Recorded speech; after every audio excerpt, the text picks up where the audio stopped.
Airport میں مولوی عبدالباقی میرے ساتھ تھا تو کسی نے کہا مولانا فضل الرحمان نے کیا کیا، مولانا فضل الرحمان نے کیا کیا، مولانا فضل الرحمان نے کیا کیا. مجھے کہتے کہ آپ سے مجھے محبت ہے، آپ مجھے بہت محبوب ہے. فضل الرحمان سے سخت نفرت ہے. ایئرپورٹ کے اندر کوئی افسر آپ سے محبت ہے، فضل الرحمان سے شدید نفرت. میں نے کہا کیوں؟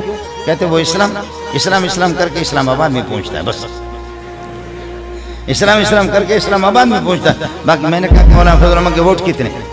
مولوی کی چند سیٹیں ہیں، مولوی غریب اس سے کیا کر سکتا ہے، لیکن شکر پروردگار.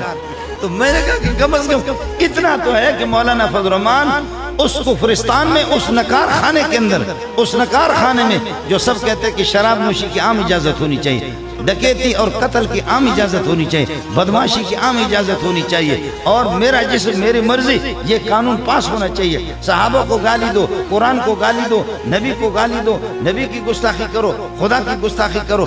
تو فضل الرحمان کچھ بھی نہیں کر سکتا، اس کے پاس وہ سیٹیں نہیں ہے. لیکن مولانا فضل الرحمان اسمبلی میں اتنا تو کر سکتا ہے، میں حکومت نہیں کر سکتا، تمہیں بھی آرام سے کرنے نہیں دوں گا.